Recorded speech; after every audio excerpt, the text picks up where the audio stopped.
તમે વર્ષો સુધી કાયદાનું પાલન કરીને અમેરિકામાં મોભાદાર નોકરી કે ભણતર પૂરું કર્યું છે અને જ્યારે તમારા સપનાના ગ્રીન કાર્ડ મેળવવાનો સમય આવે ત્યારે અચાનક એક સરકારી આદેશ તમારી આખી જિંદગીને વેર વિખેર કરી નાખે અને તમને તમારા જ વતનમાં પાછા જવા મજબૂર કરી દે।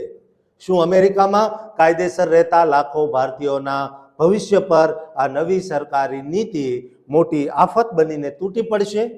ટ્રમ્પ પ્રશાસનની આ બહુ જ મોટી અને કઠોર ઇમિગ્રેશન જાહેરાત પાછળનું અસલી સસ્પેન્સ જાણીને તમે ચોક્કસ સ્તબ્ધ થઈ જશો, જે તમારી આંખો પણ ખોલી નાખશે। અત્યારે અમેરિકામાં વસતા હજારો ભારતીય આઈટી પ્રોફેશનલ્સ, ઇન્ટરનેશનલ વિદ્યાર્થીઓ અને વિદેશી નાગરિકો માટે એક અત્યંત ચોંકાવનારા અને ચિંતાજનક સમાચાર સામે આવ્યા છે, જે તમારી અમેરિકામાં રહેવાની કાનૂની સ્થિતિને સીધી રીતે અસર કરશે। ટ્રમ્પ પ્રશાસન દ્વારા એક બહુ જ મોટો અને વ્યાપક ઇમિગ્રેશન પોલિસી ફેરફાર જાહેર કરવામાં આવ્યો છે, જે ગ્રીન કાર્ડ મેળવવાની આખી પ્રક્રિયાને સંપૂર્ણપણે બદલી નાખશે। US citizenship and immigration services એટલે કે USCIS દ્વારા 22મી મેના રોજ બહાર પાડવામાં આવેલા એક સત્તાવાર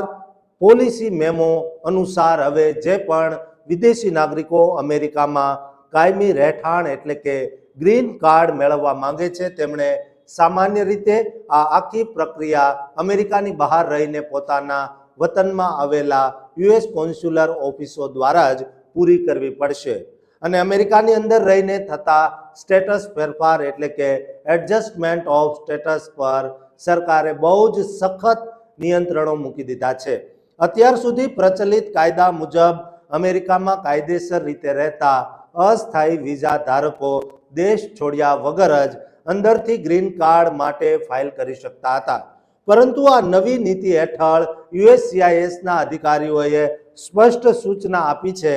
કે તેઓ આ રાહત માત્ર અત્યંત અસાધારણ સંજોગો એટલે કે એક્સ્ટ્રા ઓર્ડિનરી સર્કમસ્ટન્સીસ હોય તો જ કેસ બાય કેસના આધારે મંજૂર કરશે। USCISના પ્રવક્તા ઝેક કાહલરે આ કડક નિર્ણય અંગે સત્તાવાર જાહેરાત કરતા જણાવ્યું છે કે સરકાર ઇમિગ્રેશન કાયદાના મૂળ હેતુને ફરીથી સ્થાપિત કરવા માંગે છે અને હવેથી જો કોઈ વ્યક્તિ અસ્થાયી ધોરણે અમેરિકામાં છે અને તેને ગ્રીન કાર્ડ જોઈએ છે તો તેણે અસાધારણ સંજોગો સિવાય ફરજિયાત પોતાના દેશમાં પાછા જઈને જ વિઝા માટે અરજી કરવી પડશે, જેથી ઇમિગ્રેશન સિસ્ટમ કાયદાના દાયરામાં ચાલે અને કોઈ લૂપ હોલ્સ એટલે કે છટક બારીઓનો ઉપયોગ ન કરી શકે। એજન્સીએ વધુમાં સ્પષ્ટ કર્યું છે કે જે લોકો સ્ટુડન્ટ વિઝા, ટેમ્પરરી વર્કર કે ટુરિસ્ટ વિઝા જેવા નોન ઇમિગ્રન્ટ વિઝા પર અમેરિકામાં પ્રવેશે છે, તેઓ ચોક્કસ સમય અને હેતુ માટે જ આવે છે અને તેમની મુલાકાત એ ગ્રીન કાર્ડ પ્રક્રિયાનું પહેલું પગથિયું જ બનવું જોઈએ। આ આખી પ્રક્રિયાને વિદેશમાં સ્ટેટ ડિપાર્ટમેન્ટના કોન્સ્યુલર સિસ્ટમ તરફ વાળવાથી USCIS પરનું કામનું દબાણ ઘણું ઓછું થશે અને તેઓ હિંસક ગુનાઓ તથા હ્યુમન ટ્રાફિકિંગના પીડિતોના વિઝા તેમજ નેચરલાઇઝેશન જેવી અન્ય મુખ્ય પ્રાથમિકતાઓ પર પોતાના મર્યાદિત સંસાધનોનો ઉપયોગ કરી શકશે। આ સિવાય સરકારનું માનવું છે કે જ્યારે અરજદારો પોતાના દેશમાંથી અરજી કરશે ત્યારે ગ્રીન કાર્ડ રિજેક્ટ થયા પછી અમેરિકામાં ગેરકાયદેસર રીતે છુપાઈને રહેતા લોકોની સંખ્યામાં મોટો ઘટાડો થશે। આ ઐતિહાસિક ફેરફારની સૌથી મોટી